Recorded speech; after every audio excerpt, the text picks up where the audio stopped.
Hello, mga kamaster, maraming salamat po sa lahat ng tumatangkilik ng Number 1 Supreme Warrior. Paki-follow and subscribe mga master para sa mga susunod pang mga kabanata. Number 1 Supreme Warrior. Kabanata 431. Salamat sa iyong pangangalaga. Tumanggaw si Magnus at nakapinang badge sa dibdib niya. Tumingin si Fane mula sa malayo at ang kanyang mga mata ay nabulag ng ang mga sinag ng araw na sumasalamin sa badge. Hindi nagtagal ay napagtanto niya na ang badge ay ng mataas na kalidad dahil ang ilalim na bahagi ng badge ay gawa sa puting ginto at ang ilang mga diamante na naka-embed sa tuktok na bahagi ng badge. Hindi nagsalita si Fane. Habang ibinaba niya ang kanyang ulo at tiningnan ang tanso na badge ay isinusuot niya sa kanyang dibdib. Ito ay isang malaking pagkakaiba. Lumakad ang karamihan pagkatapos nilang matapos ang pagsasalita. King of War Sutherland, hawakan. Sila, isa sa mga ushers. Agad na sumimangot. Pagkatapos ng lahat, inutusan sila ng kanilang boss na maghanda. Ang iba't ibang mga badge na may pag-asa na magiging mas madali para sa kanila na makilala. Ang ranggo ng mga tao sa hukbo. Sa mga badge, hindi nila gagawin. Mali na nasaktan ang mga hindi nila dapat masaktan. Gayunpaman, ang mga taong ito ay upang ipakilala ang kanilang sarili. Bakit? Ito ang aking panauhin, anak ng aking kapatid na lalaki. Hindi ko ba siya dadalhin sa akin? Tumalikod si Magnus at malamig na sinabi. Hindi. Hindi, nagtatanong lang ako dahil hindi malinaw sa akin kung siya ay isang marshal o isang hari. Nang digmaan. Pagkatapos ng lahat, inutusan ng aming boss na ang lahat ng pumapasok ay kailangang ilagay sa isang paggunita sa badge. At ang mga bodyguard na ito. Nagulat si Usher nang ipaliwanag niya ang sarili. Bigyan mo lang sila ng ilang mga badge. Tretuhin ang mga ito bilang normal na mga kasama at bigyan sila ng ilang paggunita. Mga badge, tama. Malinaw, hindi napansin ni Magnus ang mga pagkakaiba sa pagitan. Ang mga badge, naisip lamang niya na maraming mga disenyo. Okay. Agad na dinala ni Usher ang ilang mga badge ng tanso. Pagkatapos ay naglakad siya. Pasulong sa iba pang mga ushers, inilalagay ang mga ito para sa isang mayamang pangalawang henerasyon. Kasama ang kanyang mga bodyguard. Gayunpaman, kapag ang magandang usher ay inilalagay ang badge para sa chubby rich pangalawang henerasyon, ngumiti siya ng baluktot at hinawakan ang kamay niya. Nagulat ang usher at agad na lumayo. Matapos ilagay ang badge para sa kanya. Sa mga inaasahan ng lahat, iyon. Sumimangot si Guy at sinabing, hindi ito tama. Bakit ang badge ni Uncle Sutherland? May mga diamante dito at hindi tayo. Oo, pangit din ang atin. Medyo Ang bilang ng mga bodyguard ay napansin din ito. Sir, mayroon kaming maraming uri ng mga badge. Ang King of War Sutherland ay isang tao na may marangal na katayuan at ang mahalagang tao dito ngayon. Sa makatuwid, naghanda kami ng isang espesyal commemorative badge para lang sa kanya. Sa una, ang usher ay nakuha sa pamamagitan ng ang tanong. Sa kabutihang palad, kahit na malaki ang kanyang mga boobs, may magandang utak siya at ay mabilis na makabuo ng isang paliwanag ng mabilis. Haha, ang boss mo rin. Marami. Anong mahalagang tao ako? Ngayon ay isang normal na pagtitipon lamang para sa amin. Sundalo. Lahat ay isang mahalagang tao ngayon. Hindi mahalaga kung ikaw isang normal na sundalo na nagsakripisyo para sa mga tao at bansa, o kung ikaw ay isang marshal o hari ng digmaan na may kahanga-hangang serbisyo sa militar, lahat tayo mga karaniwan ngayon. Kami ay mga kapatid ng digmaan. Ngumiti si Magnus, spewang mapagpanggap na mga salita. Malinaw na nagustuhan niya ang sinabi ni Usher. Pagkatapos lahat, sino ang hindi nais na buttered up? Tama iyon. Wala akong ideya na. Malapit na ang aming hari ng digmaan. Ang mayamang bata ay bahagyang natigilan. Kaagad, sinabi niya ng malakas, magsaya para sa kanya. Ang kanyang mga bodyguard at ang mga naghihintay sa malapit ay nagsimulang pumalakpak ng masigasig. Kabanata 432. Ang sulok ng bibig ni Fane ay bahagyang twitched nang marinig niya ito. Ang lalaking ito ay mahusay sa buttering people up. Maliwanag, napakasaya ni Magnus. Naririnig ito at nagkaroon ng malaking ngiti sa kanyang mukha. Mabilis niyang kinokontrol ang kanyang emosyon, inunat ang kanyang pointer at inilagay sa tabi ng kanyang bibig. Siya, panatilihin ang isang mababang profile. Pumasok tayo at tingnan. Gusto kong malaman. Sino ang dumating? Hindi masama. Mayroong higit sa 100 tao dito. Parang na ako, Magnus Sutherland, mayroon pa ring dignidad. Sa wakas ay kumaway si Magnus. ang kanyang kamay at lumakad sa loob kasama ang iba. Tiyak na iyon. Sino ang hindi? Nais na dumating kapag alam nila ito, tiyuhin. Ang kanyang anak na lalaki kaagad. Sabi, hindi natin ito masasabi. Pagkatapos ng lahat, hindi kami gumawa ng anumang advertising at lahat ng tao ay dumating sa kanilang sariling pagsang-ayon matapos marinig ang tungkol dito. Hindi ako makakaawa. Ang mga taong darating, di ba? Sabi ni Magnus habang naglalakad sila sa loob. Bata. Tao, bakit ka nakatayo dito? Ang mga mabubuting aso ay hindi hadlangan ang kalsada, hindi. Alam mo yon. Ang mayaman na pangalawang henerasyon ay pinaglaruan si Fane, na itinuturo sa kanya. Nang makita niya si Fane na nakatayo sa pasukan upang ipakita ang kanyang katapatan. Ikaw ba? Alam kong sino ito. Ito ang Magnus Sutherland, hari ng digmaan Sutherland, A. 7-star King of War. Siya ay isang kilalang figure sa gitna ng hari ng Wars. Handa si Fane na umalis nang makita niya silang darating. Wala siya. Ideya na ang mataba na ito ay napaka-wildly arrogant at sumisigaw sa kanya sa lugar. Nagdilim ang mukha niya, nang walang pag-iisip tungkol sa kung gaano kalala ito ay gagawing mataba. Tingnan, sinabi niya, isang 7 bituin na hari ng digmaan. Kaya ano, tumingin sa distansya. Sa pagitan namin, 5 metro ako ang layo sa kanya at papunta na lang ako sa loob. Paano ko hinaharangan ang iyong paraan? At bukod doon, paano mo matugunan? Ako bilang isang aso kahit na normal lang ako ng sundalo. Pagkatapos niyang bumalik, Fane ay patuloy na nagpapaalala sa kanyang sarili na hindi ito ang warfield. Ipinares. Sa katotohanan na nais niyang manatiling nakatago ang kanyang pagkakakilanlan, sinubukan niya ang kanyang pinakamahusay na manatili sa ilalim ng radar. Kung nangyari ang pangyayaring ito habang siya ay pa rin ang matanda sa kanya, ang mayaman na pangalawang henerasyon na ito ay mawawala sa kanyang ulo ngayon. Nais ni Magnus na mang-iwas sa kanyang anak na lalaki. Pagkatapos ng lahat, hindi mahalaga kung si Fane ay isang normal na sundalo o hindi, hindi siya dapat direktang pinaglaruan siya ng ganyan. Ito ay hindi magiging kanais-nais kung ang bagay na ito ay naikalat sa publiko tulad ng mayroon pa siya. Isang imahe upang itaguyod. Gayunpaman, wala siyang ideya na magsasalita si Fane nang wala anumang kahihiyan, kaya paano kung siya ay isang 7-star na hari ng digmaan? Napangiti siya ng malamig. Bago sabihin, bata, ano ang pangalan mo? Nakikita ko na hindi ka matanda, malakas ang tono mo. Haha, kailan nagsimulang tumingin ang mga tao sa isang 7-star King of War? Tumahimik siya, gumawa ng ilang pag-iisip at nagpatuloy. Ito ang anak ng aking kapatid na lalaki at nangangahulugan ito na katulad niya. Ikaw. Maaaring pumili sa kanya habang nagsasalita siya ng hindi sinasadya kung minsan, ngunit, hindi ito mabuti para sa ikaw ay direktang pumili sa akin. Tama iyon, binata. Gaano ka manggahas? Ang hari ng digmaan. Siya ang aming hari ng digmaan, Magnus Sutherland. Naghahanap ka ba? Kamatayan. Ang mga bodyguard ay tumingin kay Fane sa galit at tila handa na lumaban kung hindi ito napunta sa kanilang paraan. Ano ang ginagawa mo? Ang usher din. Nagulat. Ang medyo usher ay tumayo at agad na lumakad. Ano? Ginagawa mo ba? Nakuha mo na ang iyong badge. Bakit hindi ka umalis? Ano ang tinitingnan mo dito? Ikaw ay isang sundalo, hindi mo alam ang katayuan ng isang 7-star na hari ng digmaan. Paano mo siya nasasaktan? Panipi. Kabanata 433. Haha, King of War Sutherland, hindi kita pinili, bagaman siya ang isa na ginamit ang iyong pangalan at nagkukunwari na makapangyarihan sa harap namin. Ikaw. Hindi ba siya kinutya kahit na ang lahat ng sinabi niya ay bastos at hindi ka nais-nais? Ngunit pinapuna mo ako. Tot. Naalala ko na mayroon kang isang mabuting reputasyon. Noong nasa hukbo ka, lahat ng tao ay nagsabi na ikaw ay isang maganda at madaling pagpunta sa hari ng digmaan na alam na tama mula sa mali. Hindi ko inaasahan ang pagbabagong ito sa iyo mula nang bumalik ka na hindi pa nakaraan.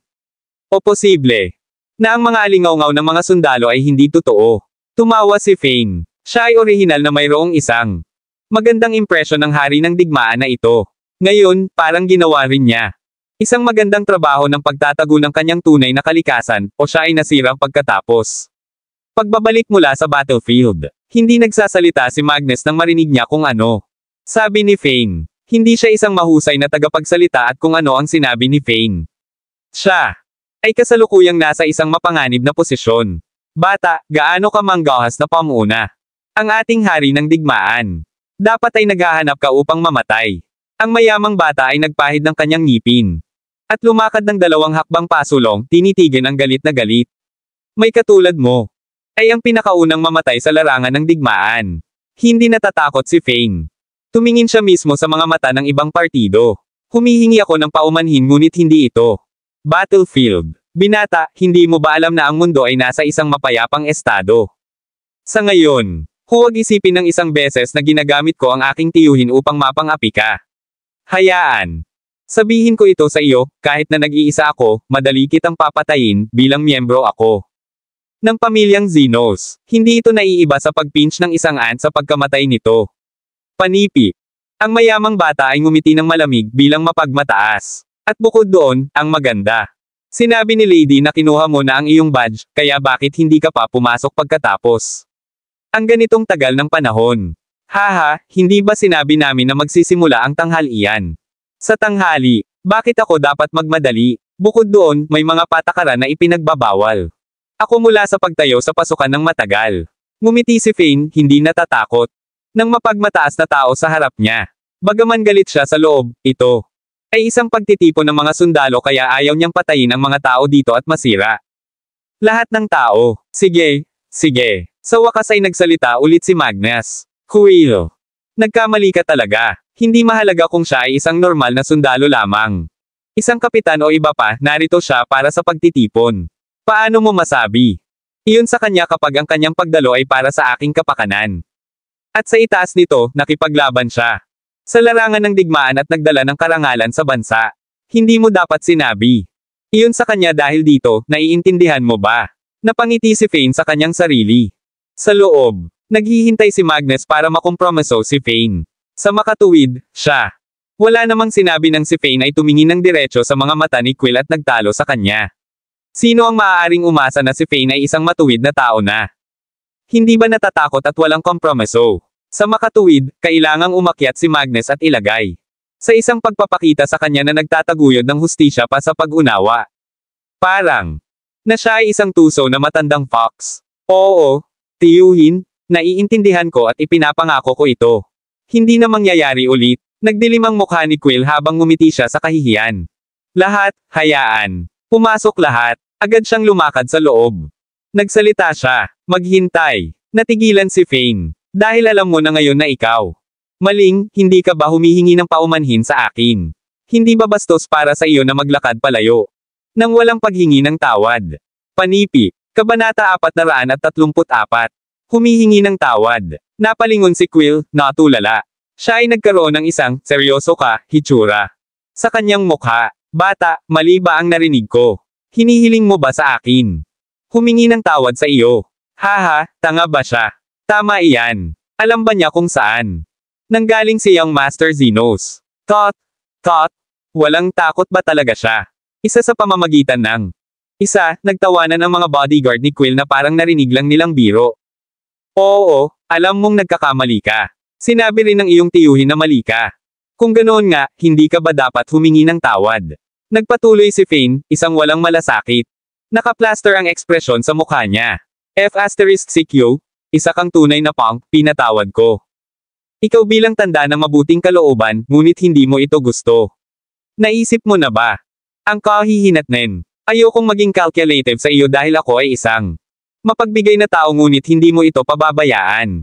Galit na galit si Quill. Naging berde ang mukha niya. First time niyang makatagpo ng ganyang pangkat siya. Nangangati na hampasin siya ng mga bodyguard niya. Gayunpaman, ngayon ay isang pagtitipon na inorganisa ni Magnus at hindi nararapat para sa kanya. Gumawa ng isang hakbang ngayon. Bukod doon, masama kung ang ibang marshals at hari ng digmaan ay upang masaksihan ang gayong bagay na nangyayari. Pagkatapos ng lahat, Fane ay naglingkod kay Katisia, kahit na siya ay isang normal na sundalo at kanya. Maliit ang kontribusyon. Anong nangyayari dito? Sa sandaling ito, si Dennis. Lumakad si Howard kasama ang 2 major. Sinuri niya ang sitwasyon at huminga ng malalim. Galit na tumitig kay Fane ang isang lalaking nakasuot ng gold necklace. Si Fane ay ang Supreme Warrior, walang sino man dito ngayon ang may karapatang tumitig. Kanya, siya ay isang tao na kahit na ang mga Diyos ng digmaan ay kailangang pretuhin ng may paggalang. Nang makilala nila siya, "Uy, hindi ba si Dennis Howard iyon, Marshall Howard? Major Leonard at Major Pendragon Mas, nandito ka na. Lumingon si Magnus. Sa paligid at nakangiting sabi nang mapansin niya ang mga ito. Hari ng digmaan. Sutherland, nandito ka na. Hello King of War Sutherland. Ito ay naging. Tagal na nating magkita. Dala agad ng tatlo ang kanilang. Magkadikit ang mga kamay sa palad na humawak ng kamao-sulot at binati si Magnus. Ang mga usher. Agad na kumuha ng 3 gintong badge at inipit sa kanilang mga dibdib. Pagkarinig na ang 3 lalaking ito ay marshals, lahat kayo ay marshals. Ang ganda. Para makilala ka, ako si Quill Zenos. Ang aking ama at tiyuhin na si Sutherland ay Diyos. Magkapatid, sinundan ko ang aking tiyuhin dito habang nakikipag-usap ako sa kanyang anak. Kamakailan lang, agad namang sumaludaw si Quill sa kanila nang may paggalang ng marinig iyon. Sila ay mga marshal. Nabanggit na ni Magnus si Dennis dati. Lumaban siya. Mabuti at magiging hari ng digmaan kung walang limitasyon. Sa bilang ng mga taong maaaring magkaroon ng posisyong iyon. Tiyak, gagawin niya. Ay isang 1-star King of War. Young Master Zenos, anong nangyari? Ngayon lang, si Dennis ay nakatiklop ng simbolikong mga kamay at sinabing, si Fane ito. Woods, magkaibigan kami at inimbitahan ko siya. Narinig ito ni Quill at kaagad. Napangiti sa kahihiyan. Nako, hindi naman malaking issue. Nakatayo ang lalaking ito. Sa may pintuan ng mahabang panahon. Nandito ang tito ko at handa na kaming pumasok. Nang hamarang siya sa dinadaanan namin. Hiniling ko sa kanya na papasukin kami pero tumanggi siya. Budge, kaya nagkaaway tayo. Paano mo nasasabi yan? Ikaw ang isa na nagsabi sa akin na hindi nakaharang sa daan ang mabubuting aso. Paano ko? Nakaharang sa iyong daan noong 5 metro ang layo ko sa iyo. Paano kaya? Sinisisi mo ako kapag alam mong nagkamali ka at tinatanggihan mo pa rin. Humingi ng tawad. Kabanata 435. Malamig na ngumiti si Fane, namumuo sa loob niya ang isang nakamamatay na pakiramdam. Ikaw ba? Sinusubukang mamatay? Gaano ka manggahas na makipag-usap sa kanya ng ganito? Galit na galit si Dennis na halos sumabag. Battlefield, hinihiwa ko na sana ang ulo mo kanina. Sampal. Ang sampal ay malakas sa malakas. Malinaw na naunawaan ni Dennis na si sa isang hindi gumawa ng A. Ilipat ang sarili dahil sa 2 dahilan. Bilang isa, naramdaman niya ang taong ito ay hindi nagkakahalasa sa kanya ng anuman bagay, bilang ng 2, si ayaw niyang ilantad. Ang tunay niyang pagkatao. Pagkatapos ng lahat, ang taong ito ay ang Diyos ng 7 bituin na hari ng digmaan. Anak ng kapatid sa magiging isyo kung hindi igagalang ni Fane ang hari ng digmaan. Mahirap para kay. Sumabog ang bagay. Nakabalik si Fane ilang araw na ang nakalipas, ngunit maging ang kanyang asawa ay wala. Clue tungkol sa kanyang tunay na pagkatao. Pinatunayan nito na naistalama ni Fane ang normal na buhay. Sa kabilang banda, siya, si Dennis, ay nang pakiwam dito sa wala siyang pakalaam. Matakot sa pagkatapos ng lahat, iniligtas ni Fane ang kanyang buhay. Paano siya tatayo pagkatapos? Nakakakita ng ibang party na nagsasalita ng ganoon kay Fane. Gaano ka manggahas na sampelan ang aming batang master? Nang makita ng mga bodyguard na tinamaan ang kanilang young master, agad silang sumugod. 2 sa kanila ang nagtaas ng kanilang mga kamao at handang ATAKIHIN siya. Bang-bang! Mabilis na tumalikod si Dennis sa sinuntok sila ng tuloy-tuloy, pinalipad ang 2 bodyguard. Tinamaan sila. Sa lupa, dumura ng dugo. Anong nangyayari? Ikaw sintan mo ako. Siya ay isang normal na sundalo lang, bakit hindi? Bawi sa sampal. Malinaw na niyang sinabi na ang kanyang aya. Ang Diyos kapatid ni Magnus. Hanggat ang kabilang partido ay hindi lamang tanga, dapat siya naging magalang sa kanya. Kung tutuusin, makabubuting pasayahin siya para magawa niya. Magsalita ng mabuti tungkol sa kanila sa harap ni Magnus sa hinaharap. Maaaring sabihin na ang pego dahil sa kanya ay katela ng pagudugod sa hari ng digmaan. Bakit kita sinaktan? Binata, normal na sundalo. Haha, kilala niyo ba kung sino siya? Paano maglakas loob? Ikaw, galit na galit si Dennis. Kung hindi lang ito pagtupatitipon ng mga sundalo. Siya. Gustong-gustong patayin ang lalaking Zenos na ito. Marshall Howard, hindi ba ang ugali mo? Medyo sobra. Nagdilim ang mukha ni Magnus sa sinabing, kahit na akin. Kasalanan ng pamangkin, hindi mo dapat ginawa iyon. Kung ganoon kahalaga siya, sabihin mo sa akin. Kung gayon kung nako siya. Natigilan si Dennis sa napabuntong hininga. Siya halos inilantad ang pagkakakilanlan ni Fane. Pinag-isipan niya ito sa sinabing, siya ay isang doktor na nagligtas sa aking buhay. Siya ang tagapagligtas ko kaya likas, magagalit ako pagkatapos kong marinig. Zenos magsalita sa kya ng ganyan. Hindi nakakagulat na nabalisa ka. Ngumiti ng mapait si Magnus at tumingin sa likuran niya. Mahigit na si 100 tao ay dumating upang panoorin ang sena. Kabilang sa kanila ang mga major, marshals, commander sa ilang normal na sundalo. Pinalibutan sila ng mga taong iyon at pintapanood sila. Tito, siya, hindi kanya ginagalang. Gaano siya katapang na tumama. Ako kapag nalaman niyang tito ang tawag ko sa iyo. Galit talaga si Quill dahil sa iyon, ngunit alam niyang tiyak na waling laban ang mga uyang kwentang bodyguard niya. Si Dennis na isang marshal. Maari lamang niyang ilagay ang kanyang pag-asa kay Magnus. Umaasa na tulungan siya ni Magnus. Never mind, sa pamangkin ko iyon. Kasalanan sa pagsasalita ng walang kaparakan. Gayunpaman, hindi na kailangan ng paumanhin. Ngayon simula nang sinaktan mo siya. Ituring natin iyon bilang paghingi ng tawad. Hayaan ba natin? Ito pamuna, para sa aking kapakanan. Pinagtatawanan kami ng iba, nakatiayo dito sa ang pinto. Pumasok na tayong lahat. Napaisip si Magnus sa tuluyang nasabi. Si Quill ay napaka galit ngunit alam din niyang si Magnus ay isang taong nagmamahal sa kanyang reputasyon. Siya ang nag-organisa ng pagtitipon sa maaaring ang kahihanatnan nito. Masama kung gumawa siya ng gulo. Magbibigay din ito ng masamang impresyon sa iba. Ni Vermond, haharapin ko sila sa susunod na oras. Sumumpa si Quill sa kanyang sarili, grunting grits. Kanyang ngipin. Kabanata 436. Natahimik sandali si Fane bago kumalma. Nakangiting napakpak. Sabi niya, fine. Pagkatapos ng lahat, ngayon ay isang pagtitipon para sa atin upang ipagdiwang ang ating pagkakaibigan bilang mga kaibigan sa digmaan. Hahayaan ko na ito. Nang marinig ito ni Quill, ang mga sulok. Napaawang ang kanyang bibig. Ang aking ito ay nagsasalita na parang siya ay masama. Nagkamali. Ang taong na pinsala ay siya, ang pinakamatandang bata. Master ng pamilya Zenos. Tumango rin si Dennis. Pumasok siya kasama ang dalawa. Major sa Fane. Pagkaalis ni Fane sa ng iba pa, si Quill, na hindi napigilan. Sa ngayon, sabi kay Magnus na nasa tabi niya, tiyuhin, paano tayo lamang. Hayaan mo na ito. Masyodong mayabang ang aking iyon. Hindi kanya nirerespeto sa sinabi pa. Kaya kung ikaw ay isang 7-star na hari ng digmaan. Nagsalita siya na para bang siya ay isang Diyos ng digman.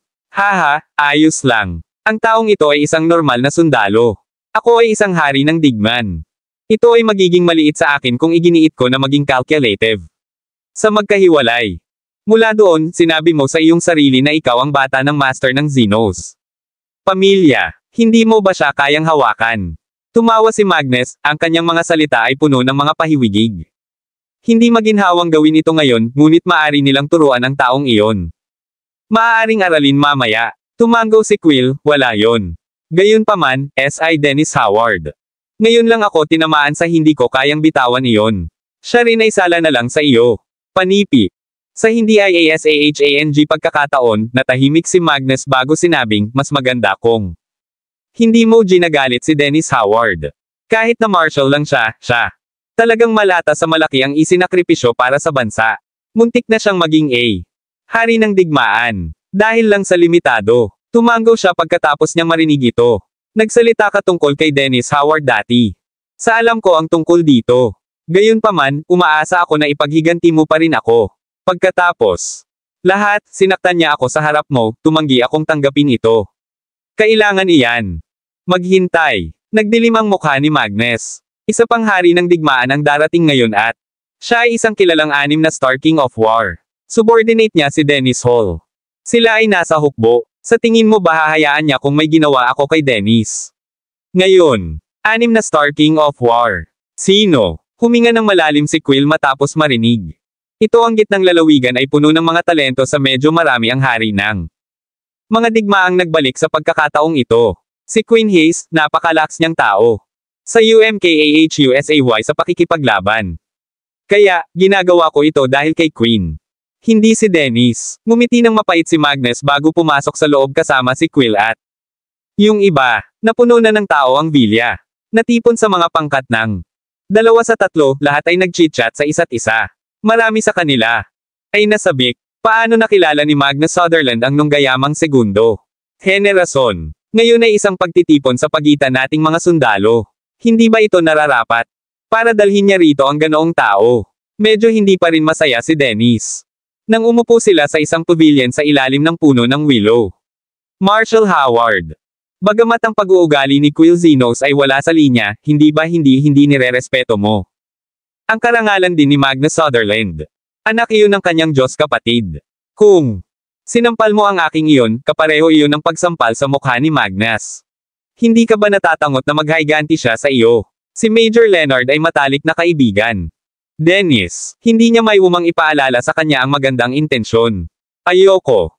Sa tingin mo, S.I. Magnus Sutherland ay isang hari ng digmaan, isang pitong bituin. Paano kaya? Napaka-intolerant niya. Ang Xenos guy na iyon ay halatang gumawa ng isang pagkakamali, sagot ni Major Pendragon. Sa higit pa riyan, hari ng digmaan. Si Magnus Sutherland ay lubos na iginagalang noong siya ay nasa hukbo. Paano? Magagawa ba niya iyon kay Marshall Dennis sa maliit na bagay? Huwag lahat ng lalaki. Latin ang galit sa pamamagitan ng mga ngiti. Haha, hindi naman siguro ganon. Pagkatapos ng lahat, may mga taong gustong magpanggap na hindi sila. Tumawa si Fane at sabi, gayunpaman, wala iyon. Pagkatapos ng lahat, ito ay mag-aliw sa abala para sa kanya. Guluhan ang piging na inayos niya ngayon, tama ba? Tama iyan. Kabanata 437. Naisip ito ni Dennis sa sinabing, kumusta, hari ng digmaan Sutherland, ito ay isang matagal na. Oo. Hari ng digmaan Sutherland, mukha ka pa ring kabayanihan. Panipi. Ang ilang mga commander sa Marshall ay agad na lumapit upang bumati. Nakangiti si Magnus nang makita siyang pumasok. Haha, hindi na kailangang maging ganoon. Magalang. Wala na kami sa battlefield sa hindi na ganoon karami. Pagkakaiba sa ating hanay ngayon. Lahat tayo ay mga kaibigan sa mga taong nanalo. Kaluwalhatian para sa bansang ito. Magsaya tayong lahat sa pagtitipon. Uminom sa kumain na lang. Nilalaman ng iyong puso. Nakangiting sabi ni Magnus na parang going. Ang hari ng digman Sutherland ay Nesakadali. Oo, narinig ko na may pakiala siya. Ang mga sundalo HOUONG sila ay nasa larangan ng digman. Minsan, may dala siyang sugatan. Sundalo at tumakbo ng mahigit 100 kilometro sa loob ng isang gabi para lang ipadala siya. Ang ospital. Iniligtas niya ang buhay ng sundalong iyon. Pagpaparami ng sundalo ang tumingin kay Magnus. Sa pagkamangha nang marinig nila ang tungkol sa ginawa ng hari ng digmaan Sutherland ilang taon na ang nakararaan. Ang gayong hari ng digmaan ay tol ang nagkakahalasa ng paggalang ng lahat. Ang ngiti sa hindi mawala ang mukha ni Magnus matapos mariig ang lahat ng mga salitang ito tungkol sa kanya. Hari ng digmaan Sutherland, halika, hayaan mong sindihan ko ito para sa iyo. Master Miller nang magalang na inabot sa kanya ng Carefree Villa ang isang tabako. Pagkatapos ay dinal niya ang mas magaan sa nagpatuloy sa pagsindi ng tabako para kay Magnus. Hoy, Master Miller, huwag kang masyadong magalang. Kaya ko ang sarili ko. Mukhang madali pa rin si Magnus. Pupunta. Kinuha niya ang lighter sa kabilang party sa sinindihan ang kanyang tabako. Kinuha niya. Isang bugas sa nagningning ang kanyang mga mata. Hindi naman masama. Magkano ang isang tabako? Panipi. Nako, hindi mahal. Ito ay isang Cuban cigar, sa halos isa lang ito. 1,000 piso. Nakangiti agad na sabi ni Master Miller. Kung hari ng gusto ito ng War Sutherland, maari akong magpadala ng ilang mga kahon sa iyong bahay mamaya. Panipi. Ano? Bulalas ni Magnus. Sa tingin mo hindi ito mahal? Ito talaga. Mahal, okay. Ang ilan sa mga ito ay maaring katumbas ng buwanang sweldo ng isang tao. Ito ay masyadong maluho sa aksayado. Oo, syempre, tama ka. Master. Agad namang tumanggo si Miller. Sa sandaling ito, maraming tao ang pumasok at ang bilang ng mga tao ay dumarami sa bawat minuto. Alam nila na ito ay isang pagtitipon ng mga sundalo sa na ito ay inorganisa ng isang 7-star na hari ng digmaan. Kaya naman, pagmamalaki ng mga veterano mula sa gitnang lalawigan ang naroon din. Bilang tanghali. Malapit na, mayroon ng 400 Malagasy Ariaris katao ang naruroon sa pagtitipon. Tingnan mo, nandito rin si King of Warhays. Maaaring sumigaw sa gulat. Pag-aalangan lalaki na sinundan ng ilang tao na pumasok mula sa harap na pasukan. Hari, ng digmaan na si Quill Hayes ay narito. Siya ay isang 6 na bituin na hari ng digmaan. Bagamat ang kanyang Mas mababa ang posisyon, ang kanyang kakayahan sa pakikipaglaban sa mga hari ng digmaan ay nakakatakot. Panipi, sabi ng isang tao. Kabanata 438. Ito ay mahusay. Andito na si boss. Napatayo si Pendragon sa tuwa ng siya. Narinig ito. Matagal na tayong hindi nagkita ng boss natin at miss ko na siya. Siya. At si Dennis ay dating company queen. Oo. Tumango si Dennis. Siya. Tumayo, nagtagpo ang mga mata ni Pendragon at sabay na naglakad. Boss. Bati nilang dalawa sabay harap ni Queen. Haha, pareho. Nandito rin kayong mga kabataan. Mukhang tama ang naging desisyon ko. Na nandito ngayon. Napatingin si Queen sa mga kampanya at agad na tumawa. Malakas. Tinapik niya ang mga balikat nila. Mabuti iyan. Mukhang malakas pa kayo. At malusog. Parang pareho pa rin kayong nag-eehersisyo sa bahay kahit nakaalis na. Sa larangan ng digmaan. Kailangan iyan. Tumawa si Pendragon. Ay, boss. Nais kong may ipakilala sa iyo. Siya ang aking tagapagligtas. Sinabi ko sa iyo ang tungkol sa kanya. Dati, noong pumasok ako sa ring at muntik nang mapatay ni O'Neil. Ako ay masama. Masakit pero salamat sa pil na binigay sa akin ni Fane, gumaling agad ang katawan ko. Ngumiti si Dennis at agad na kinawayan si Fane, pinalapit ito. Oh, ikaw si Fane. Haha, wala akong ideya na sanay ka sa medisina. Iyon ay mabuti. Tumingin si Queen kay Fane at tumawa. Maraming salamat po. Kung hindi, para sa tulong mo, patay na itong compound ko. Ikaw ay maligayang pagdating. Kami ay mga sundalo ng Katisiya kung tutuusin. Hindi ko siya pwedeng iwan na lang doon. Mamatay. Napangiti si Fane. Queen, napakabihirang bisita mo. Magnus at ang Master ng Carefree Villa sabay lakad. Haha, Kuya Magnus. Ikaw ay pagiging magalang. Nabalitaan ko na nag-oorganisa ka ng isang pagtitipon upang ipagdiwang ang ating relasyon bilang sundalo kaya nandito ako. Ito ay isang napakagandang kaganapan, lalo na dahil wala kaming oras na magkita pagkatapos bumalik mula sa larangan ng digmaan, hayaan. Mag-isa kayong mag-inuman. Tumawa ng malakas si Queen. Kailangan nating uminom ilang dagdag na bote ngayon. Ikinagagalak kitang makilala, hari ng digmaan Hayes. Ako si Zan Miller, ang master ng Carefree Villa. Ito ang aking name card. Kung gusto mo, upang tretuhin ang ibang tao ng pagkain sa hinaharap, maaari kang bumisita sa aming villa. Ang villa ay may magandang kapaligiran at maraming magagandang serbisyo. Lahat ng mga veterano na pumupunta rito para kumain, makakuha ng 70% diskwento. Kinuha ni Zan Miller. Pagkakataong ito na ipasa sa kanya ang kanyang business card. 70% discount. Haha, ito ay mabuti.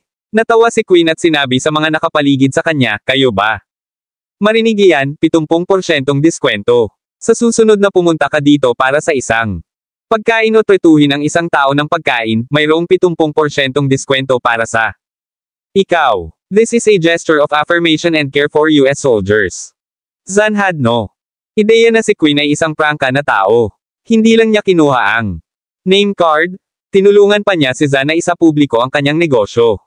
Salamat sa inyong lahat. Huwag kang mag-alala, hanggat dala mo ang commemorative badge. Bibigyan ka namin ng 70% discount. Napaisip si Zan at malakas na inihayag sa lahat. Napakabait ni Master Miller. Oo, Master. Ang ganda talaga ni Miller. Balita ko may 60 mesa dito ngayon pero Master. Si Miller ay hindi kumuha ng 1 sentimos. Sinabi niya na dahil ito ang unang pagkakataon ng lahat at lahat sila ay mga taong nagsakripisyo para sa bansa. Lahat ng ito ay libre. Nagsimulang mag-usap ng tahimik ang ilang sundalo. Kanilang sarili pagkatapos marinig ito. Tuwang-tuwa si Zan nang marinig iyon. Ito. Lumilitaw na ang kanyang desisyon na subukang makuha ang magagandang libro ng lahat at hindi kumukuha ng pera sa oras na ito ay talagang matalino. Ay oo, bakit hindi tayo kumuha ng larawan? Kabanata 439. Napaisip siya at nagmungkahi. Natuwa siya sa mungkahi niya. Haha. Mahusay. Nagsimulang tumawa si Queen sa magandang ideya. Maya-maya, tumayo ang lahat. Kumuha ng ilang mga larawan ng magkasama. Huwag kang mag-alala. Ipapadala ko ang mga larawan sa iyong mga bahay. Pagkatapos nilang ma-develop, ngumiti si Zan, sobrang saya sa loob. Hindi ba ito ay isang mas mahusay na taktika sa marketing upang panatilihin ang ilang mga larawan para sa kanyang sarili at ipakita ang mga ito sa harap ng pintuan ng tindahan upang ipakita iyon? Dumating ang Kings of War sa kanyang villa. Pagkatapos ng lahat, hindi lamang isang hari ng digmaan ang dumating. Pero dalawa, lahat, malapit nang magsimula ang pagtitipon. Tumungo tayo sa looban at maupo dahil malapit nang ihain ang pagkain. Higit pa riyan. Espesyal akong nag-imbite ng ilang babaeng bituin para sa pagtitipon ngayon. Lahat sila. Sikat na first class na mga bituin at magpe-perform sila sa buong pagkain.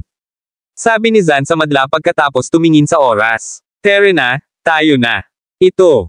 Masyadong magalang ang may-ari. Malaking halaga ang mag-imbite ng ilang A-lister. Hoy! Mayaman siya kaya natural lang kung wala siyang pakialam sa pera niya. Ilang sundalo. Nag-usap sila habang naglalakad papasok. Tingnan mo ito. You've made it too grand, mahinang wika ni Magnus pero lihim na lihim. Masaya tungkol dito. Kung tutuusin, siya ang nag-organisa ng aktibidad na ito. Ito. Nagsilbi lang para maging maganda siya. Gabi na, sa tingin ko ay wala nang iba. Darating. Sabi ni Queen habang naglalakad papasok. Napatingin si Dennis sa entrance. At sinabing, ipinaalam ko na sa Diyosa ng digmaan at alam niya ang tungkol sa pagtitipon ngayon. Pero parang wala siya dito, malamang. Ayoko ng mga ganitong aktibidad. Ibang kahulugan ang aktibidad na ito. Ito ay isang pagtitipon upang tamasahin ang aming relasyon bilang mga sundalo. Sana dumating siya. Ngumiti ng mapait si Queen. Agad na pumasok ang lahat sa isang malaking patio. Sa looban, halos 100 mesa ang naayos. Ang ilang mga tao ay nagkaroon na. Kinuha ang kanilang mga upuan. May nakalagay na stage sa gitna, obviously for the pagganap ng mga artista na magaganap sa panahon ng kainan. Sige sabihin mo sa mga artista na maaari silang magsimulang kumanta kapag handa na sila. Mabilis si Master Miller. Wika ng katabi niya na agad namang tumakbo papasok. Mga sandali. Maya-maya, may lumabas na babaeng artista na nakangiti. Nagsimula siyang kumanta pagkatapos ng A. Maikling pagpapakilala sa sarili. Hindi ba ito ang sikat na babaeng artista, si Blake Knight?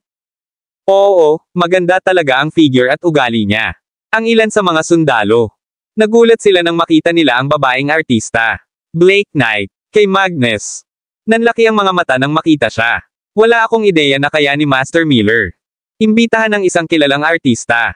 Idol ko si Blake Knight. May maganda siya. Ugali at magandang katawan, na talagang bihira. Haha, kahit na ito.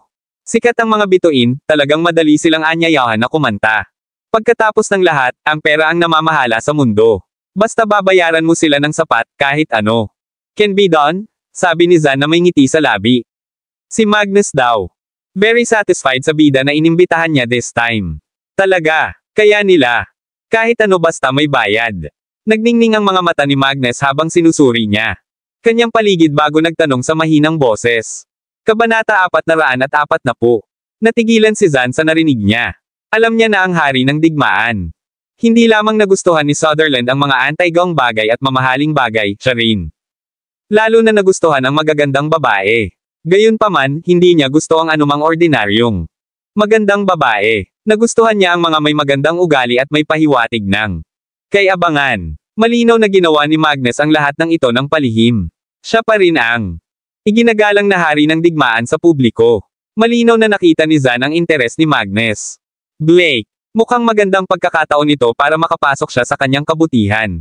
Mga libro. Kinagat ni Master Miller ang kanyang mga ngipin at nagdesisyon. Sinusuri sa siguraduhing walang masyadong tao sa paligid, idinawit niya, naniniwala ako.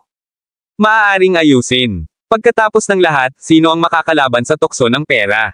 Hindi banggitin, maraming babaeng artista ang humahanga sa kabayanihan ni King of War Sutherland. Hitsura. Anong ibig mong sabihin dyan?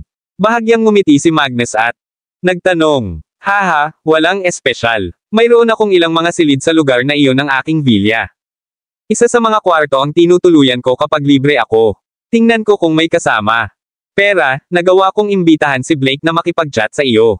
Sa kabilang banda. Naniniwala ako na idol ka rin niya. Baka willing siyang makipagkita. Hindi ka kumukuha ng kahit isang sentimo. Natatawang sabi ni Zan. Oh, pero paano ako? Alam mo ba kung kailan ang oras para makipag-chat? Napaisip si Magnus at nagtanong. Haha, minsan. Tapos na ang performance at sa oras na lasing na ang lahat sa alak, ikaw. Makakain din sana ng ilang inumin.